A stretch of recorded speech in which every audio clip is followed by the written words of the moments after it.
ओमज्ञानतिमिरान्धस्य ज्ञानञ्जनशलाकया चक्षुरुन्मीलितं येन तस्मै श्रीगुरुवे नमः। नमो विष्णुपादाय कृष्णपृष्ठाय भूतले श्रीमते भक्तिवेदान्त स्वामिनिति नामिने।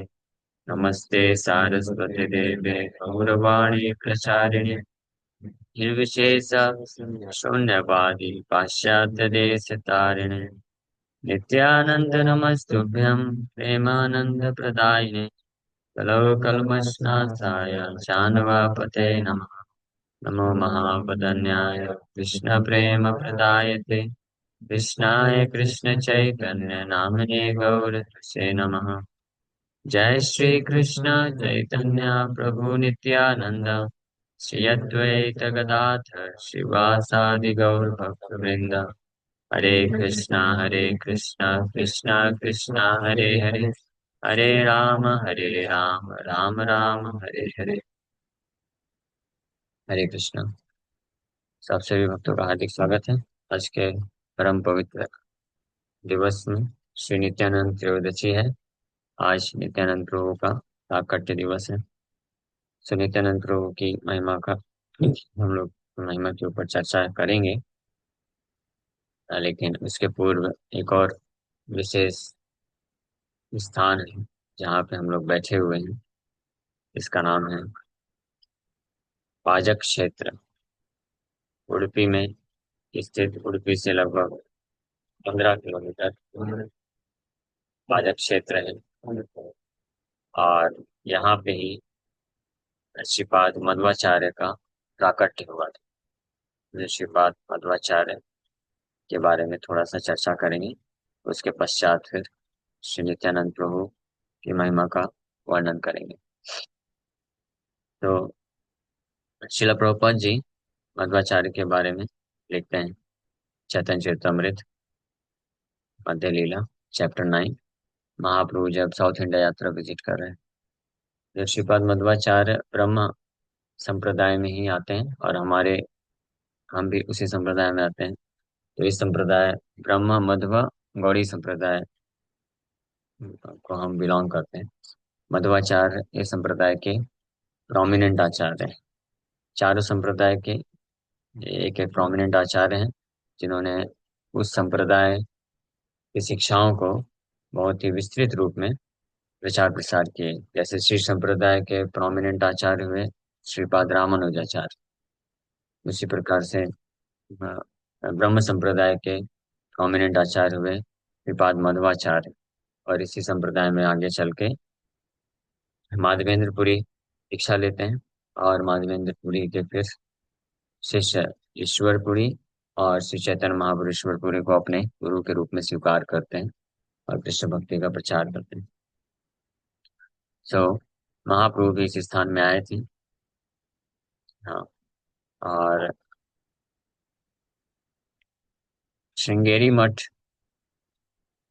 कर्नाटक को विजिट करने के बाद महाप्रभु फाइनली मध्वाचार्य के स्थान में आते हैं। मध्वाचार्य स्थाने आइला जहाँ तत्ववादी उडिपीते कृष्ण देखी तहाँ हैला प्रपुन्मादी।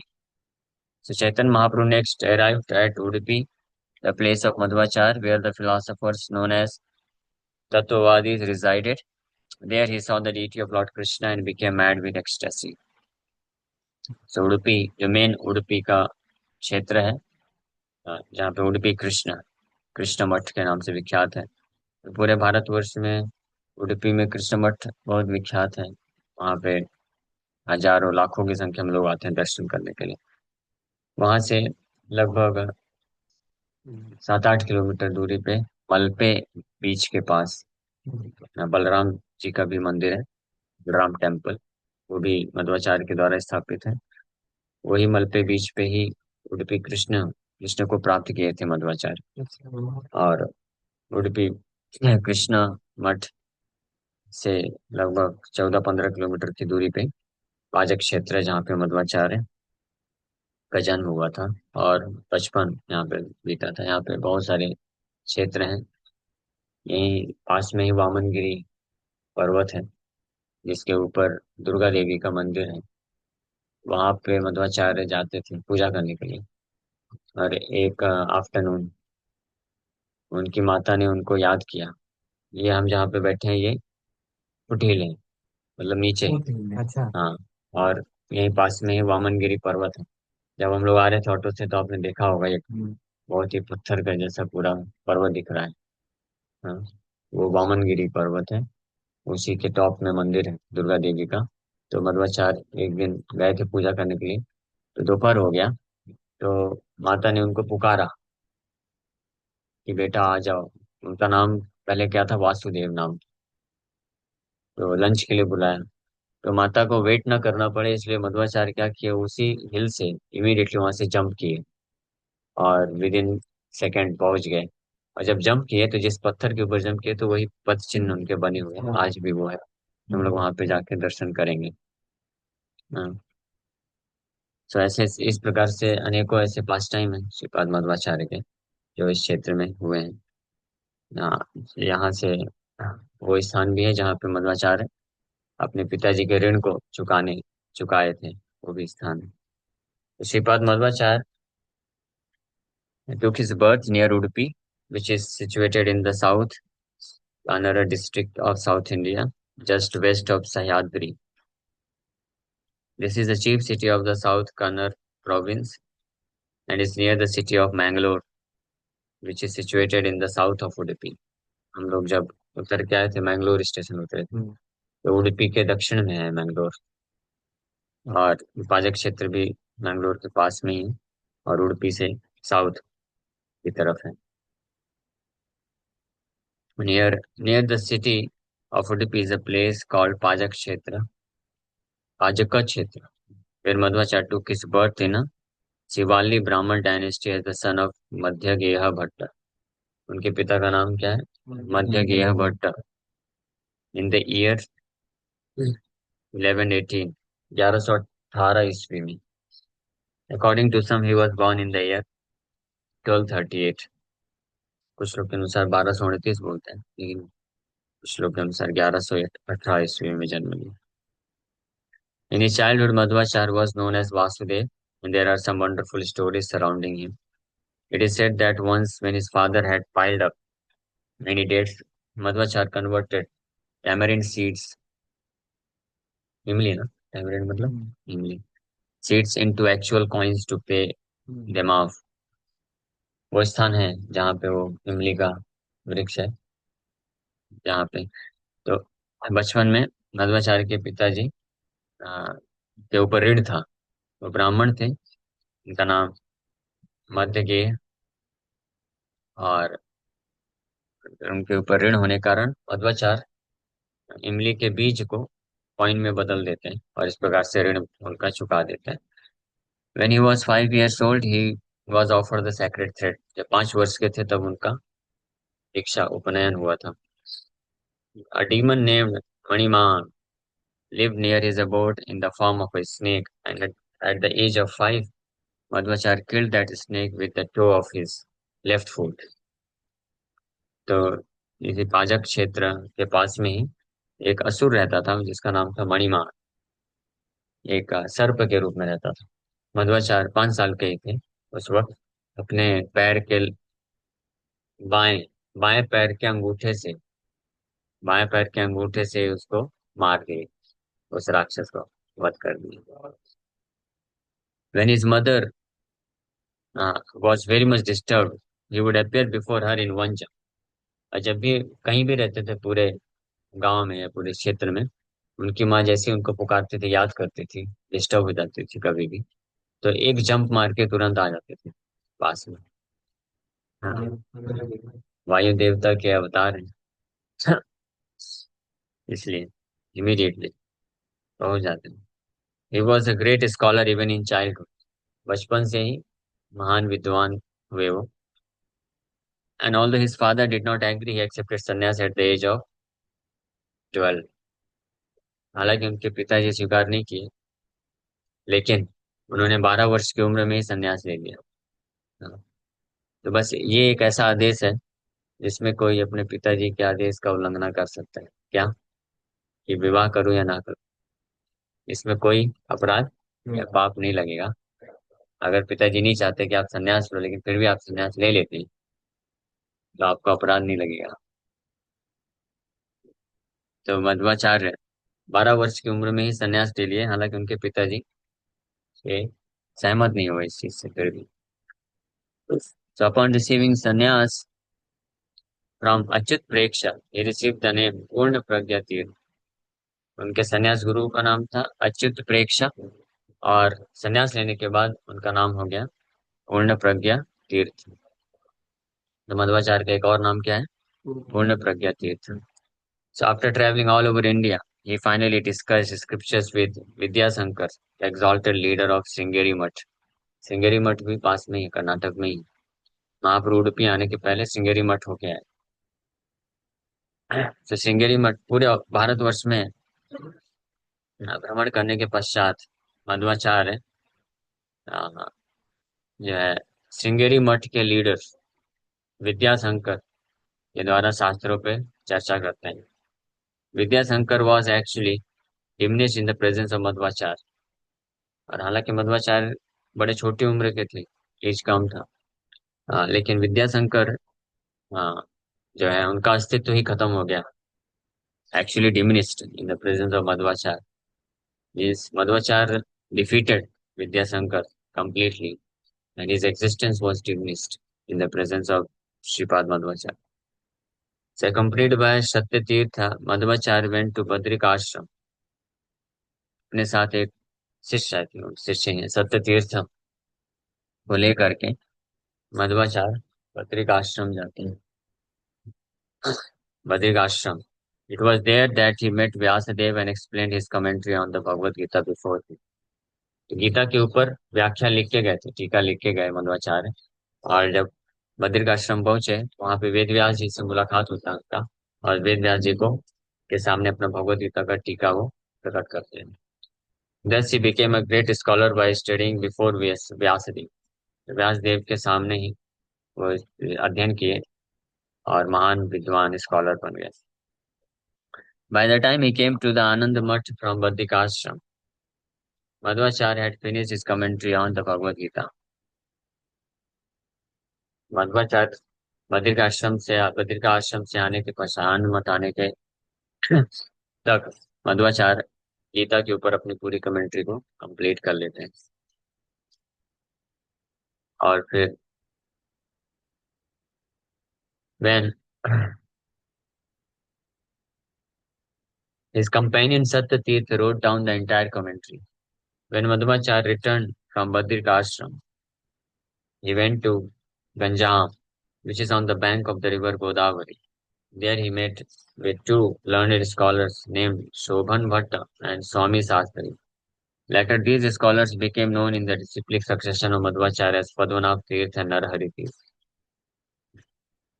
तो वहां से आते वक्त एक स्थान गए, गंजाम, जहाँ पे ये दो महान स्कॉलर के साथ साक्षात होता है, और फाइनली वो भी उनके शिष्य बन जाते हैं। और ये भी बाद में महान वैष्णव के रूप में जाने गए, जिनका नाम है पद्मनाभ तीर्थ एंड नरहरि तीर्थ। मध्वाचार्य के डिसिप्लिन सक्सेशन में आते हैं। फिर finally when he return to Udupi, he would sometimes bathe in the ocean. जब उडुपी आए तो कभी कभी समुद्र में जाके स्नान करते थे। तो मोस्टली मलपे बीच में स्नान करते होंगे। हाँ, यहाँ पे लिखा नहीं है, लेकिन क्योंकि मलपे बीच में ही एक बार स्नान करके बैठे थे, तो वहीं से उडुपी कृष्ण आ रहे थे। उनको स्वप्न में आके उडुपी कृष्ण बोले थे, बताए थे। तो एक जहाज में थे, जहाज की वो कथा है। उसी के गोपी चंदन बहुत बड़ा चट्टान था, उसके अंदर ही उडुपी कृष्ण कृष्ण विद्यमान थे। और मध्वाचार्य को स्वप्न में आके बताए। मध्वाचार्य उस चट्टान को लेते हैं, और जैसे ही उसको तोड़ते हैं तो वहां से उडुपी कृष्ण विग्रह प्राप्त होते हैं। So, on such an occasion, he composed a prayer in 5 chapters। Once, while sitting beside the sea, engrossed in meditation upon Lord Shri Krishna, he saw that a large boat containing goods for Dwarka was in danger। He gave some sign। ये बीच पे बैठ के ही उनको ये meditation में स्वप्न आता है भगवान कृष्ण के बारे में। बैठ के जब ध्यान में थे, उसी वक्त उनको ये स्वप्न आता है कि द्वारका से एक बहुत बड़ा नाव आ रहा है, और वो दूर है, और वो संकट में। तो he gave some signs by which the boat could approach the shore and it was saved। कुछ सिग्नल दे करके बोट को बुला लेते हैं। हाँ, and it was saved। The owners of the boat wanted to give him a present, and at the time, the Madhvacharya agreed to take some Gopi Chandan. He received a big lump of Gopi Chandan, and as it was being brought to him, it broke apart and revealed a large deity of Lord Krishna।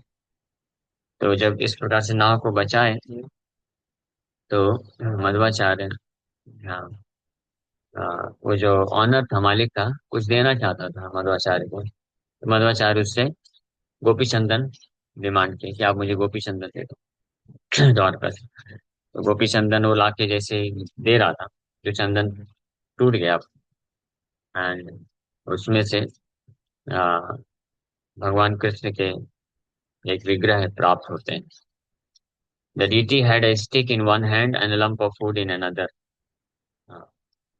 विग्रह के हाथ, एक हाथ में stick था और एक में कुछ फूड था। हाँ। बलराम जी के हाथ में भी आप लोग देखे कल, वो फूड लिए हुए। हाँ, एक दूसरा हाथ तो दिखा नहीं, पूरा ढका था, एक हाथ में कुछ लिए थे ऐसे पकड़े हुए। जो कृष्णा डीटी भी, उनके हाथ में भी ऐसे कुछ है, और एक खाने का। ये स्पेशली वो वाला पास टाइम है, भगवान जब ब्रह्मा विमान लीला हुआ होगा, तो मोस्टली वो होगा, भगवान हाथ में कर्ड राइस लेकर के गायब में जाते हैं, स्टिक, एक हाथ में स्टिक और एक में फूड है। तो as soon as Madhvacharya received the deity of Krishna in this way, he composed a prayer। इस रूप में जैसे मध्वाचार्य को एक विग्रह में प्राप्त हुए, तो उन्होंने एक प्रार्थना वहीं पे कंपोज कर दी, लिखी। The deity was so heavy that not even 30 people could lift it। Krishna का विग्रह इतने भारी थे कि 30 लोग भी मिल करके नहीं उठा सके। Yet Madhvacharya personally brought this deity to Udupi. लेकिन मध्वाचार्य खुद अपने हाथ से उठा करके इस विग्रह को उडुपी लेके आए। ऐसे वो विग्रह जिनको 30 लोग भी मिलकर नहीं उठा पा रहे, मध्वाचार्य अकेले उठा लिए। एट, हाँ, 8 of Madhvacharya's sannyas disciples became directors of his 8 monastery। उसके बाद मध्वाचार्य 8 मठों की स्थापना करते हैं, और उनके 8 सन्यासी डिसाइपल उसके इंचार्ज बन जाते हैं। Worship of Lord Krishna deity is still going on at Udupi according to the plans Madhvacharya established। और आज भी मध्वाचार्य जिस प्रकार से, हाँ, स्थापित किए सिस्टम, उसके अनुसार उडुपी कृष्ण का विग्रह का पूजा होता है। Madhvacharya then, for the second time, visited Badrika Ashram। While he was passing through Maharashtra, the local king was digging a big lake for the public benefit। Madhvacharya फिर से दूसरी बार बद्रिकाश्रम की तरफ जा रहे हैं, तो कर्नाटक से मध्य महाराष्ट्र होते हुए जा रहे हैं। जब महाराष्ट्र में गए, तो वहां पे एक लोकल राजा एक बड़ा तालाब को खोदने का प्रयास कर रहा था समाज के लाभ के लिए। As Madhvacharya passed through that area with his disciples, he was also obliged to help in the excavation। After some time, when Madhvacharya visited the king, he engaged the king in that work and departed with his disciples। अच्छा, मध्वाचार्य फिर उसमें help की, lake को खोदने में अपने शिष्यों के साथ मिलकर, और फिर मध्वाचार्य राजा को दायित्व सौंप के आगे निकल जाते हैं। Often in the province of Ganga Pradesh, there were fights between Hindus and Muslims। The Hindus were on the bank of river and the Muslims on the other। Due to the community tension, no boat was available for crossing the river। The Muslim soldiers were always stopping passengers on the other side, but Madhvacharya did not care for these soldiers। He crossed the river anyway, and when he met the soldiers on the other side, he was brought before the king। The Muslim king was so pleased with him that he wanted to give him a kingdom and some money, but Madhvacharya refused। While walking on the road, he was attacked by some dacoits, but by his bodily strength, he killed them all। When his companion Satyatirth was attacked by a tiger, Madhvacharya separated them by virtue of his great strength। When he met Vyasadeva, he received from him the Saligram Sila known as Ashtamurti। After this, he summarized the Mahabharata। तो फिर महाराज से जब आगे निकले, तो गंगा प्रदेश में से होते हुए जब जा रहे थे, तो वहां पे हिंदू मुस्लिम के बीच में झगड़ा होने के कारण एक नदी को क्रॉस करने के लिए बहुत डिफिकल्टी थी। मुस्लिम सोल्जर्स दूसरे तरफ में अलाउ नहीं करते थे किसी भी पैसेंजर को क्रॉस करने के लिए। लेकिन मध्वाचार उनका परवाह किए बिना क्रॉस कर गए। मुस्लिम सोल्जर्स उनको अरेस्ट कर लेते हैं और राजा के पास लेके जाते हैं। लेकिन राजा मध्वाचार से बातचीत करके बहुत इम्प्रेस हो जाता है। प्रभावित होकर के मुस्लिम राजा मध्वाचार्य को एक राज्य और कुछ लक्ष्मी देने का प्रस्ताव रखता है, लेकिन मध्वाचार्य उसको रिजेक्ट कर देते हैं और फाइनली आगे बढ़ जाते हैं। रास्ते में जाते हुए एक जंगल के थ्रू जब जा रहे थे, तो कुछ डाकू लोगों ने अटैक कर दिया। मध्वाचार्य उन सारे डाकुओं से लड़ाई करके उन सबको मार दिए। और आगे जब गए तो एक टाइगर उनके एक डिसाइपल सत्य तीर्थ को अटैक कर दिया। तो अपने बॉडीली स्ट्रेंथ से टाइगर और डिसाइपल को अलग की और फिर आगे लेके गए। और फिर फाइनली कहाँ पहुंचे? बद्रिकाश्रम पहुंच गए, जहाँ पे व्यास देव से फिर से मुलाकात होती है उनकी। और व्यास देव जी उनको एक शालिग्राम शिला देते हैं, जिनको अष्टमूर्ति के नाम से जाना जाता है। पता नहीं, मोस्टली उडुपी कृष्ण में ही होने चाहिए। आप लिख लीजिए, सर्च करिए कहाँ पे अष्टमूर्ति शालिग्राम, तो हम लोग उधर जाएंगे फिर। इसके बाद हाँ, महाभारत को भी वो समराइज करते हैं। Madhvacharya Madhvacharya's devotion to the Lord and his erudite scholarship became known throughout India. Consequently, the honors of the Sringeri Mutt established by Shankaracharya became a little perturbed. तो मध्वाचार्य का भगवान के प्रति जो डिवोशन, भक्ति और उनका स्कॉलरशिप पूरे भारतवर्ष में विख्यात हो गया। इसके कारण जो श्रृंगेरी मठ के शंकराचार्य के जो श्रृंगेरी मठ के इंचार्ज लोग थे, वो बड़े डिस्टर्ब हो गए। At that time, the followers of Shankaracharya were afraid of Madhvacharya's rising power, and they began to tease Madhvacharya's disciples in many ways.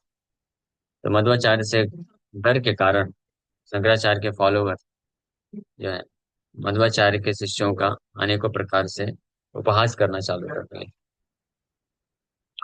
There was even an attempt to prove that the disciplic succession of Madhvacharya was not in line with Vedic principles. जो उन लोगों ने ईर्ष्या के कारण और डर के कारण कि इनका इन्फ्लुएंस बढ़ रहा है पूरे भारतवर्ष में, तो उनका प्रभाव कम होता जाएगा, मध्वाचार्य के शिष्यों का निंदा करते थे और यहाँ तक भी प्रयास किए कि मध्वाचार्य एक प्रामाणिक वैदिक संप्रदाय में नहीं आते हैं। ये भी प्रयास उन्होंने किया, लेकिन ये सब विफल हो गया। A person named Pundarika Puri, follower of the Mayavad philosophy of Shankaracharya, came before Madhvacharya to discuss the Shastras. तो इन शंकराचार्य के मायावादी सन्यासियों में फाइनली एक बहादुर व्यक्ति निकल के आया, पुंडरीक पुरी नाम से, जो मध्वाचार्य के सामने आया शास्त्र के ऊपर डिस्कस करने के लिए। It is said that all of Madhvacharya's books were taken away, but later they were found with the help of King Jayasimha, ruler of Kumala. In discussion, Pundarik Puri was defeated by Madhvacharya, a great personality named Trivikramacharya, who was a resident of Vishnumangal, became Madhvacharya's disciple, and his son later became Naranacharya, the composer of Sri Madhva Vijay. ठीक है ना? वो डिवोटिव पढ़ रहा था श्री मध्व विजय। तो श्री मध्व विजय में मध्वाचार्य की महिमा का वर्णन है। उनकी एक तरह से बायोग्राफी समझिए, बायोग्राफी है। तो ये नारायण आचार्य के द्वारा लिखा गया है। हाँ, नारायण आचार्य मध्वाचार्य के डिसिप्लिन सेक्शन में आते हैं।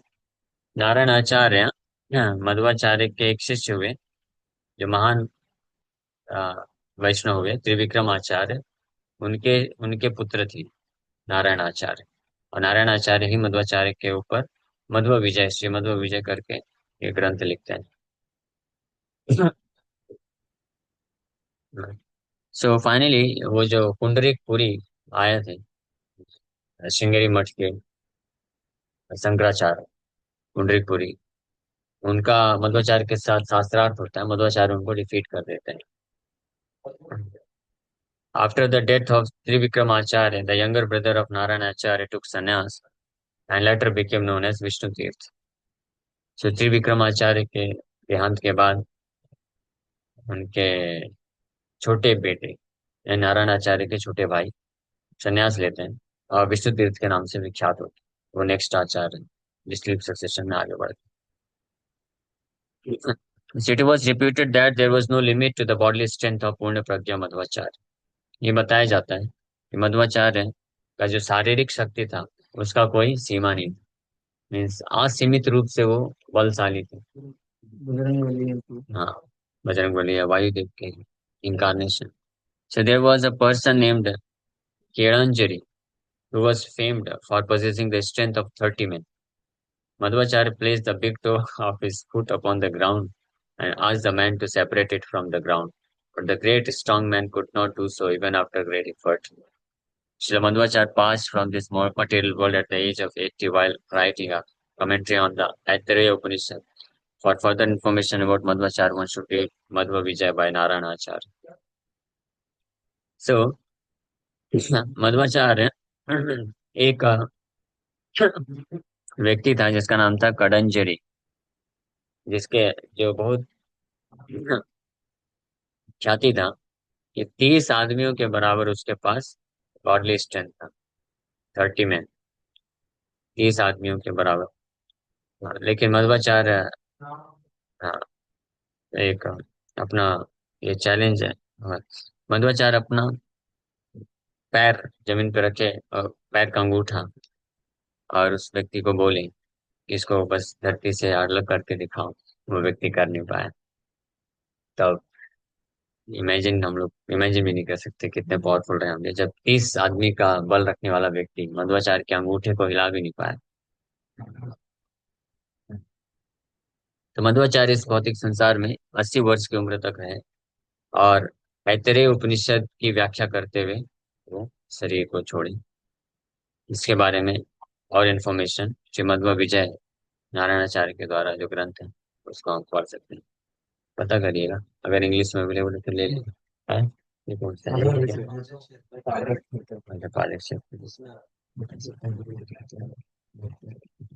इसका तो हम लोग इसको विजिट कर कभी करेंगे। कितने का जी? और ग्रंथ है, 900 का पूरा लाइफ स्टोरी है। अच्छा, बोल हाँ, नहीं मधुर विजय नहीं है, वो शायद उसी से कंपेयर किया। हाँ, नहीं, वो भी है, उसको भी ले सकते हैं। तो the Acharyas of the Madhva Sampradaya established Udupi as the chief center and monastery there are known as Uttaran Math. A list of different centers of the Madhvacharya Sampradaya can be found at Udupi and their Math commanders are Vishnu तीर्थ षोडमठ, उस समय जब प्रभुपाद जी लिख रहे commentary उस वक्त के, विष्णु तीर्थ षोडमठ के, जनार्दन तीर्थ कृष्णपुर मठ के, वामन तीर्थ कनूर मठ के, नरसिंह तीर्थ अडमर मठ के, एंड उपेंद्र तीर्थ कुटुगी मठ, राम तीर्थ सिरूर मठ, ऋषिकेश तीर्थ पलिमर मठ, and अक्षोभ्य तीर्थ एजावर मठ. The disciplic succession of the Madhvacharya Sampradaya is as follows. The dates are those of birth in the Skabd. ये डिसिप्लिक सक्सेशन है, उनसे परमात्मा चतुर्मुख ब्रह्मा, अच्छा लॉर्ड कृष्ण हमसे परमात्मा हंस अवतार के रूप में ब्रह्मा जी को भगवान आए थे और ये ज्ञान दी थी। तो चतुर्मुख ब्रह्मा सनकादि, दुर्वासा, ज्ञान निधि, गरुड़ वाहन, कैवल्य तीर्थ, ज्ञानेश तीर्थ, पर तीर्थ, सत्य प्रज्ञा तीर्थ, प्रज्ञा प्राज्ञ तीर्थ, अच्युत प्रेक्षाचार्य तीर्थ, श्रीमध्वाचार्य। ये जो है, ये एक डिसिप्लिन सक्सेशन है, लीनियज है, कैसे चतुर्मुखी ब्रह्मा से प्राप्त की। बट मध्वाचार्य डायरेक्टली वेद व्यास जी से भी मिले, तो इसलिए वो भी एक डिसिप्लिन सक्सेशन में आते हैं। पद्मनाभ, नरहरि, माधव, अक्षोभ्य, जय तीर्थ, विद्याधिराज, कवींद्र, वागीश, क्षोभ्य, जय तीर्थ, यहाँ तक के बाद फिर, हाँ, जय तीर्थ, विद्याधिराज, कवींद्र, वागीश, रामचंद्र, विद्यानिधि, श्री रघुनाथ, रयुवर्य। रयुवर्य प्रभा जी लिख रहे हैं कि हो स्पोक विद श्री चैतन्य महाप्रभु। जब चैतन्य महाप्रभु आए थे यहाँ पे तो तत्ववादियों से वार्तालाप हुआ था, उसमें रयुवर्या ऋषिपिक सेक्शन में थे, जो महापुरुष से बातचीत की। रघुत्तम, वेदव्यास, ये दूसरे वेदव्यास हैं, विद्याधीश, वेदनिधि, सत्यव्रत, सत्यनिधि, सत्यनाथ, सत्याभिनव, सत्यपूर्ण, सत्य विजय, सत्य प्रज्ञा, सत्यबोध, सत्यासंध, सत्यवर, सत्यधर्म, सत्य संकल्प, सत्य नतुष्ट, सत्यपरायण, सत्यकाम, सत्येष्ठ, सत्य पराक्रम, सत्यधीर एंड सत्यधीर तीर्थ. After 16th Acharya Vidyadhiraj Tirth, there was another disciplic succession including Rajendra Tirth, Vijayadhwaja, Purushottam, Subramanya, and Vyasaraya. The 19th Acharya Ramachandra Tirth had another disciple named succession including Vibhudendra, Jitamrita, Raghunandan, Surendra, Vijendra, Sudhindra, and Raghavendra Tirth. To date, in the Udupi monastery, there are another 14 Madhva Tirtha sannyasis. As stated, Udupi is situated beside the sea in the south, Kannur, about 36 miles north of Mangalore. ठीक है, तो ये है श्रीपाद मध्वाचार्य और उनके डिसिप्लिनेशन के बारे में कुछ ब्रीफ शिला प्रभुपाद जी इस तात्पर्य में लिखे। शिला प्रभुपाद की जय, श्रीपाद मध्वाचार्य की जय, श्री क्षेत्र धाम की जय, पादक क्षेत्र धाम की जय। नर्तक गोपाल देखे परम मोहाने, मध्वाचार्य स्वप्न दिया आईना तारे स्थाने। तो ये हम लोग कल ऑलरेडी चर्चा किए थे। तत्ववादियों के साथ महाप्रभु डिस्कशन करते हैं, बहुत लंबा डिस्कशन होता है, तो डिस्कशन में नहीं जाएंगे क्योंकि नित्यानंद प्रभु का भी हम लोग महिमा चर्चा करना चाहते हैं। महाप्रभु एक विशाल, फिर कहाँ गए फाइनली।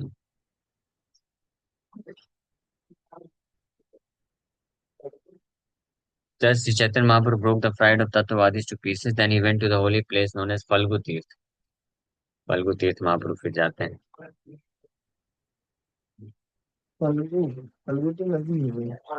फल्गु नदी तो गया में है, लेकिन फल्गु तीर्थ है यहाँ पे आसपास में।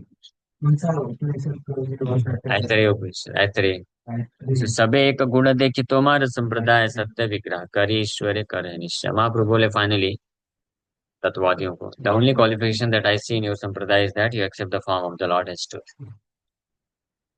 Sri Chaitanya Mahaprabhu wanted to point out to the Tattvadi Acharya who belonged to Madhvacharya Sampradaya that the general behavior of the Tattvadis did not favor pure devotional service, which must be devoid of the taints of fruitive activity and spiritual knowledge. As far as fruitive activity is concerned, the contamination is the desire for elevation to higher standard of life, and for spiritual knowledge, the contamination is desire to worship. Madhvacharya is going to stick to the principle of Varnashram Dharma. The ultimate goal, mukti, is simply a form of material desire. A pure devotee should be free from all kinds of material desire. He simply engaged in service of the Lord. Nonetheless, Chaitanya Mahaprabhu was pleased that the Madhvacharya Sampradaya, the Tattvad Sampradaya, accepted the transcendental form of the Lord. This is the great qualification of the Vaishnava Sampradayas. So it is the Mayava Sampradaya that does not accept the transcendental form of the Lord. If a Vaishnava Sampradaya is also carried away by that impersonal attitude, that Sampradaya has no position at all. It is a fact that there are many so-called Vaishnavas whose ultimate aim is to merge into the existence of the Lord. For example, the Sahajiya Vaishnava philosophy is to become one with the Supreme. Sri Chaitanya Mahaprabhu points out that Sri Madhvendra Puri accepted Madhvacharya only because his Sampradaya accepted the transcendental form of the Lord. तो मध्वाचार्य संप्रदाय का बता रहे हैं कि this is one great thing that they accept the transcendental form of the Lord. भगवान के दिव्य विग्रह को रूप मानते हैं। नहीं, जो मायावाद संप्रदाय के होते हैं लाइक शंकराचार्य इत्यादि, वो भगवान के दिव्य स्वरूप को नहीं मानते हैं। हाँ, इसलिए जो है वैष्णव उसमें इंटरेस्ट नहीं लेते हैं। लेकिन ये जो चार वैष्णव संप्रदाय है, उस चारों वैष्णव संप्रदाय में दो दो महाप्रभु दो दो उनके जो है क्वालिफिकेशंस को एक्सेप्ट करके और प्रोपेगेशन के कृष्ण कॉन्शियसनेस का। ओके, यहीं पर हम लोग विराम करेंगे ये पाचक क्षेत्र के डिस्कशन को। हरे